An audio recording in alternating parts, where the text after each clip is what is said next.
Good morning. My name is Erin Gall, and I'm the chair of the Small Business Committee for the Rocky Mount Area Chamber of Commerce. And we are thrilled to finally be at an in-person banner ceremony for our Small Business of the Month winner. It's been 14 months since we've all gathered in person, and we are with a wonderful firm in Rocky Mount to celebrate with this return to in-person interviews. We are here with Battle, Winslow, Scott, and Wiley, our May Small Business of the Month. We're here with Bruce Daughtry and his team, all filled in behind us, and lots of business leaders in our community.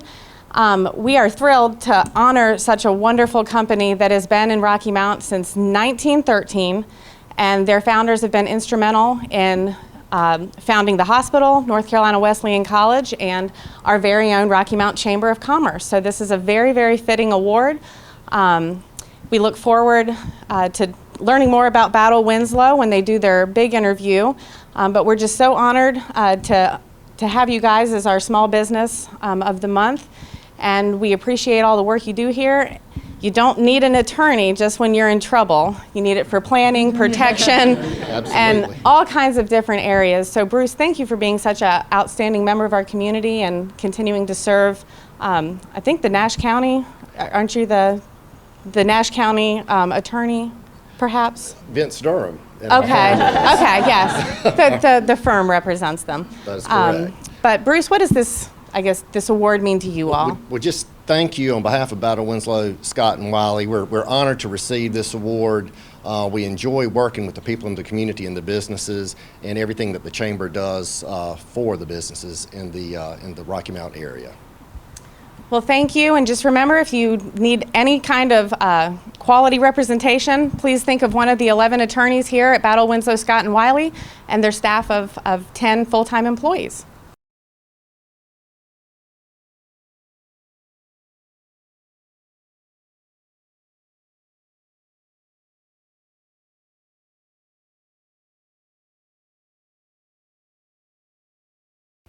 Welcome back, and we are so privileged to have the senior partner, the president of Battle, Winslow, Scott, and Wiley, Marshall Gallop. Welcome, Marshall. Thank you. Glad to be here. June. Pleasure to be here. We appreciate the opportunity. Well, you're certainly welcome. And Katherine Fisher. Yes.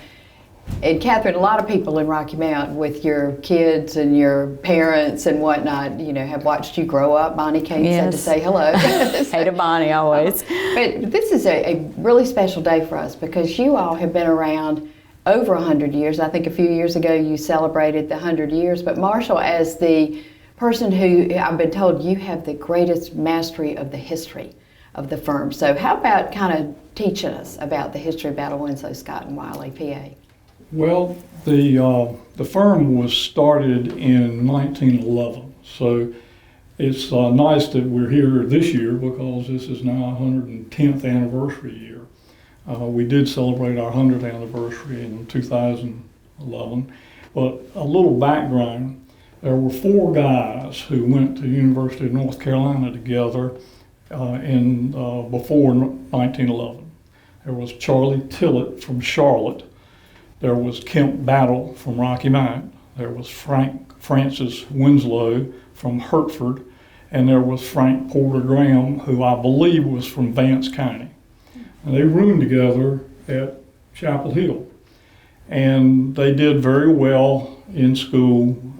There was a famed professor there named Horace Williams who was really tight with the grades, and there was a big contest between Francis Winslow and Frank Graham on who was going to get the high grade. And Frank Graham edged him out by like a fraction of a point or something like that. But when they finished, Mr. Battle came back to Rocky Mount because of course, Mr. Battle's grandfather founded the law school at the University of North Carolina.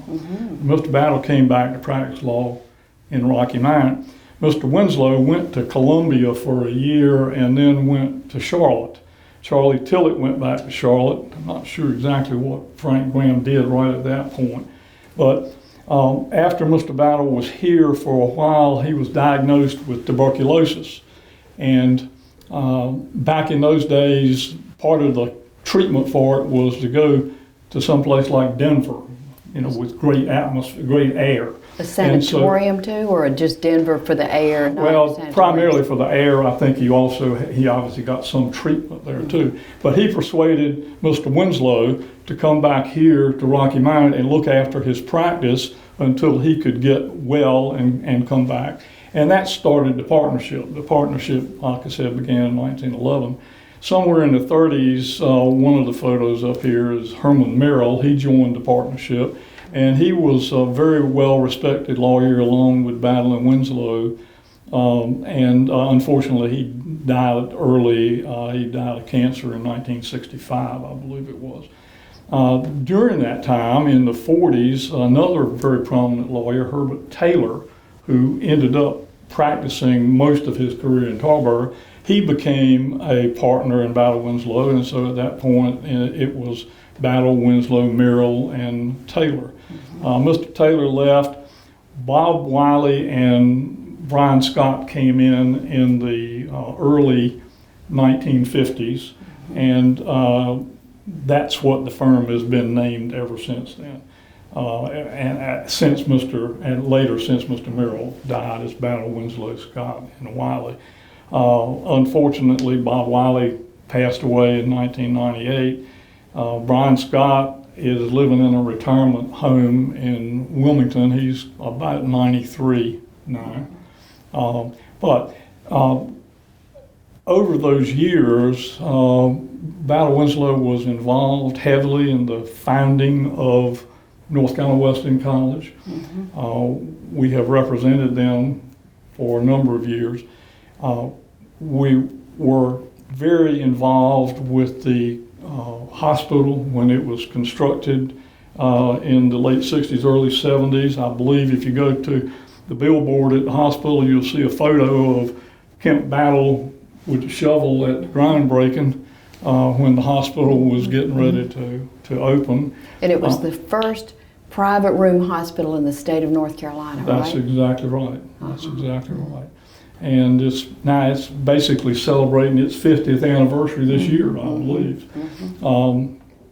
And since the early 90s, we've also represented Nash County as Vince Durham, my partner Vince Durham, is the county attorney. And over all those years, Battle and Winslow and Scott and Wiley and others, Sam Woodley, who is no longer a partner, he's retired, he's of counsel to the firm. They set a really high bar, and I was very fortunate. I came in 44 years ago, so I have been here 40% of the life of the firm.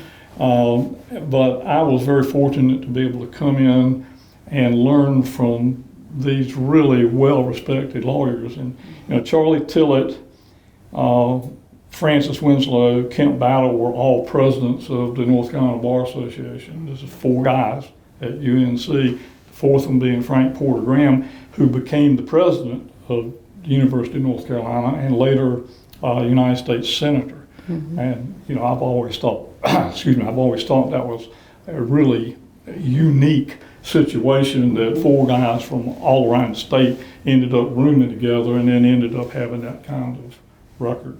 And there are buildings named after them. I mean, the Student Union was Frank Porter Graham, and Horace Williams you hear about. I mean, all of them are Kemp Battle. I mean, they're just very well known. I bet that makes y'all feel good, or really good, about the history and knowing that for over 100 years, y'all have been a bedrock in this community. Well, we hope that we have contributed to the community and hope that we will continue to contribute. Younger people like Katherine and some other folks that probably will be interviewed in a few minutes are carrying on the tradition very well. And I'm obviously very happy to see that. I love practicing law and doing what I'm doing, but you got to be realistic. We're not going to be here forever. Not going to be here forever. Katherine, y'all have got you cover the majority of the areas of law, right? We do. Other than criminal, we pretty much cover all of it. And so if somebody had a need, I mean, whether it's from estate planning to litigation to family law to name some more. Real estate closings. We handle litigation, whether it's a plaintiff side or defendant side. We do civil litigation. We do pretty much everything, like I said, except for a broad-based criminal practice. And we started off more of a community business type firm, but it really has morphed into a people's firm. We will service what the people need. I handle the family law, which is divorce and child custody. Somebody needs a will. We have plenty of people to do that. We have people who handle the estates once someone has passed and needs administration. You're buying a new home. We have people who can help you do that. I mean, we really are a full service firm. And going back to what Marshall was saying, not only do we serve the community through our practice, but we really do try to serve the community through work outside of the firm, through community activity, whether it's the community college, boards such as Meals on Wheels, Kiwanis, Rotary. We have tried, and we do encourage our younger attorneys to also get involved in the community for that purpose. And all of us, I believe, are heavily involved in our churches as well. I would think that to work at a place where you have the collective wisdom, like if you encounter something and you might think, well, Marshall might have already experienced that. That's correct. It's phenomenal. Being a family law attorney, I have to go into various areas of practice. So I might need to talk with Mike Gaynor, who you'll talk with in a few minutes, about real estate, or Marshall, who's just a wealth of knowledge on anything. Go, Marshall. We're proud of you. Otherwise known as a know-it-all. Or someone with regard to a business question, and to be able to pick up the phone and buzz somebody or go into an office down the hall it's just unbelievable. And I have that here that I have not had in the past. And I've been here now. June will be 21 years, so I've been here for a while too. I came from Guilford County from here. Haven't grown up here though, so it's nice to come home. When somebody retires, not that you're going to anytime soon, but then do y'all then specifically go and recruit for that particular area to be sure that you're balanced? Well, I think it's a combination of things. What we try to do is expect that's going to happen at some point and have someone here working into that practice, and then at the same time, when there is a retirement, bring somebody in who can pick up behind the one that took over.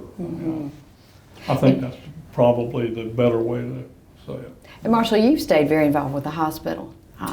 You and Scott are the counsel for the hospital. So through the entire, ever since the hospital was begun, have y'all been the counsel for the hospital? Battle Winslow has been the attorney for the hospital since before it was built. And ever since it was built, Tom Young up here, he lives in Myrtle Beach now. He retired 20 years ago. But Tom was the hospital attorney from the beginning until his retirement.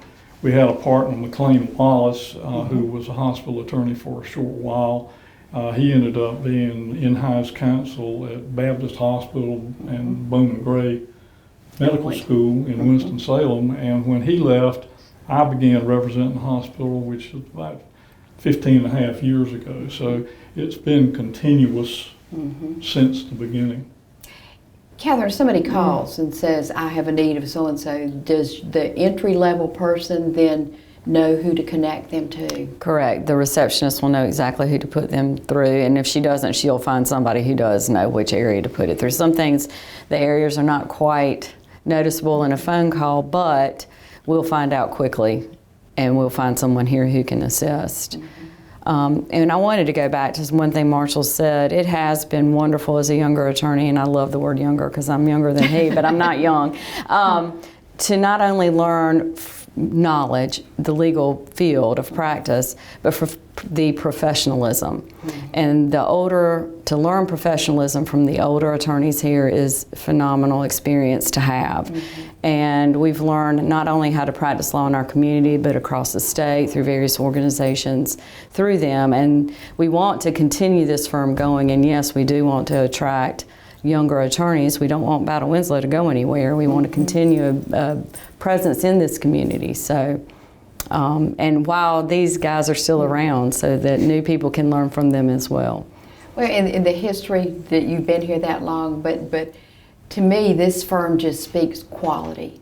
I mean, there are a lot of people who can hang up a shingle and be in solo practice and whatnot, but the collective wisdom the integrity that your name has always stood for is really important to this community. And I think when we look at the history of Rocky Mount, this is a name that people will always recognize. Well, that's very kind. Thank you of for saying that. I appreciate that very much. I hope you're right. We're counting on it. Well, we're going to take a quick break, and then Bruce Daughtry and Mike Gaynor are going to join us. Thank you. Thank you.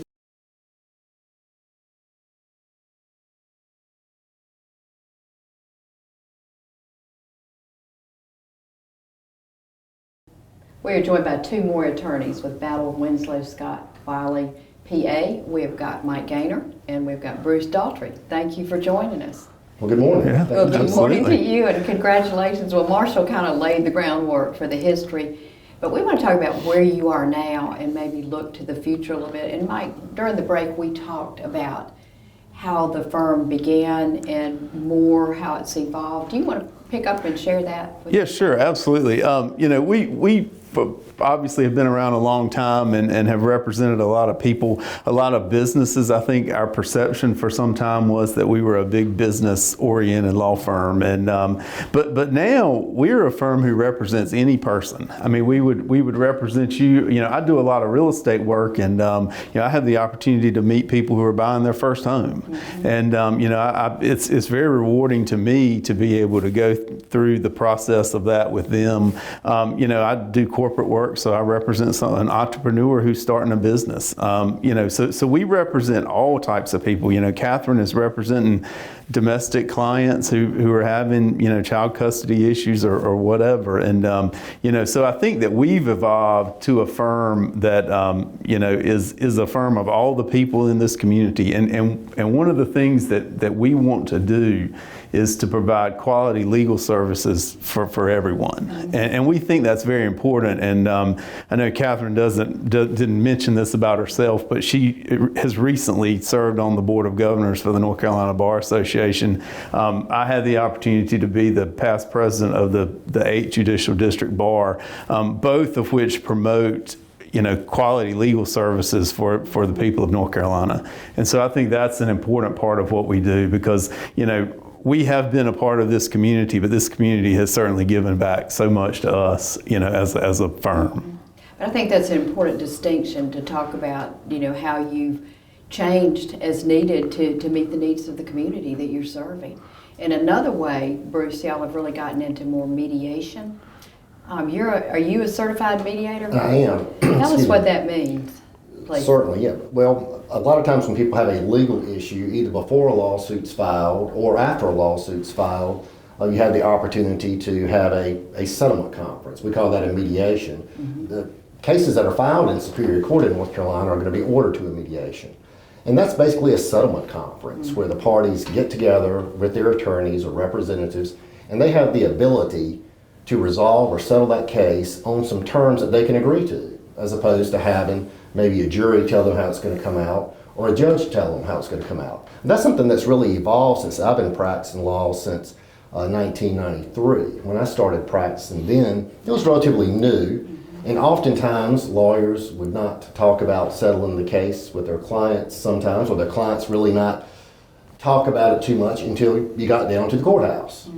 The judge would say, "What's this case about? You know, can y'all get it settled?" And they'd go back in the room and talk about it. And oftentimes cases settled then, with a lot of time, effort, and on the client's part, worry or anxiety about how something's going to come out. That's the other big part of the case that people don't really think about sometimes. It's the emotional aspect of either suing somebody or being sued. It can play an emotional toll on someone. Huge I mean, just hearing you use those words, I think, wow, I mean, that's devastating to a lot of people to go through that. It can be. So, you know, what the Administrative Office of the Courts of the AOC kind of decides, well, why don't we get people together beforehand? We'll actually make them get together. If they don't want to, we'll make them. So Superior Court, they're made to do that. They are ordered to a mediation conference or a settlement conference. And at that conference, they have the right to be represented. If they have their lawyer will be there. And then both sides can talk about the case, kind of get things off their chest. Sometimes that is part of having a case, is wanting to be heard and somebody to listen to you. And the mediator is a neutral non-advocate for either side in the case. So there's a lawyer representation for each of them, and then an independent person. Correct. And they're either chosen by agreement by the two sides, or if they can't come to an agreement, the court will appoint somebody. And then that mediator uses, hopefully, skills in listening and problem solving to try to help the parties reach a resolution. And sometimes if a case doesn't settle at a mediation, though, it often settles later after people have kind of talked about it and gotten it off their chest and that kind of thing. But I have found that to be very helpful in the cases that I have. And also, I like to help people try to get the cases resolved if they can, on their own terms, instead of somebody else telling them how it's going to come out, which is usually what's going to happen in court. So if it goes to court, then the jury and the judge tells them, whereas they have more ability to determine their own outcome potentially in a mediation. Absolutely. And there's also what we call, it's alternative dispute resolution, or ADR is typically what it's called. But there's also arbitration. That's a different forum. That's where cases can actually be decided. In a mediation, the mediator is not going to decide how the case comes out. The parties are going to make that decision if they reach an agreement. In an arbitration, it's a different setting. It's usually not in a courtroom, and an arbitrator or an arbitration panel, a group of arbitrators, will actually reach a decision. And sometimes people find that to be less costly, less time consuming, and less adversarial than going into a courtroom. And that's something that's implemented a lot as well. You've been practicing since '93? That's correct. What changes have you seen? I would say the biggest changes I've seen, Jean, are just in technology. Oh. You know, when I started practicing law, I started in Ahoskie, my hometown. And I traveled in a 3-county district. And cell phones, people kind of had those. If you get to the courthouse and they'd say, the clerk of court would say, Bruce, you need to call your office. And you'd call your office. And I remember when, you know, faxes came in on rolls and sheets of paper and you had to cut them and then photocopy them. So, you know, kind of fast forward from that, we got our computer in our office in Ahoskie. You know, we had to put the typewriter up so people could use the computer, that kind of thing. So, you know, technology has evolved a lot, Jean, and that's for the good. Now, some people are kind of slow to change, and I'd say that typically people can think the law is slow to change, but in our system where you have a clerk of court and judges in each county, and each county's different. It's different in Hertford County, where I live, compared to Mecklenburg County, and trying to get everybody to do the same thing at the same time on that kind of statewide system it can be difficult. But technology has been the biggest change that I've seen, and I'll say even with this COVID pandemic, it's made us change very quickly. And how has that? So how has that? Because y'all have stayed open the whole time, I believe. We have been lucky enough to stay open. We certainly took precautions, and so that we were able to stay open, but we were lucky enough to stay open. And my practice, because I do a lot of real estate and transaction work, I have to have people come in and sign. And so we were able to do that, luckily enough. But again, kind of going back to the technology part of it, I did a real estate closing this morning for a piece of property in Carteret County. My clients are local, the sellers were local, and it was more convenient for them to come here than it was for them to go to Carteret County. And the technology of electronic recording and electronic, all the records being electronic, or, you know, that's just one way that my paralegal used to go spend all day in the Register of Deeds doing title searches. And now she sits in the office and does them, and she can do them all over the state. So, you know, again, it's crazy how much stuff has changed. I've been practicing since '01, and it's just crazy how much stuff has changed since then. And I would add to what Mike was saying with that, with the technology, I kind of feel like we had the technology, was here, kind of the practice of law was kind of behind it, and then in the last year, we've moved fast forward, probably faster than we expected to, or maybe some people wanted to, but I think ultimately, Gene, it's going to be a good thing, because it creates efficiency. And with efficiency, that bottom line is what clients like to see as well. And so billable hours, right? And less cost to the client too. I mean, you know, if we can become more efficient, we have less cost to the client, and that's, you know. Take depositions via Zoom, and we have court conferences via Zoom, those kind of things now. That, You're not having to travel from point A to point B to get those things done. So it creates efficiency. And so actually from COVID, you learned to use Zoom more, so that really Yes. was opening that door for the future. Absolutely. Well, good. Well, speaking of the future, anything that new areas of law that you're seeing more emphasis on than you used to, or anything like that? Well, I think Mike can probably tell you as far as with the real estate and transactional work. I think that we probably have seen. Well, I mean, I think certainly right now with the strength of the economy and the strength of the real estate market, I mean, you can ask anybody who's involved in real estate. I mean, we are just going so fast with trying to get closings done, people investing in business. So it's a great thing. Looking to the future, as Battle Winslow and as Katherine said and as Marshall said, we want to be around for the next 110 years. I mean, we are a firm that, wants to serve this community for the next, great deal of time. And we certainly have been able to give back to the community. The community's been able to give back to us, so we're looking to the future. We want to hire new lawyers. We've got lawyers who are well seasoned, as Marshall calls them, and Vince too.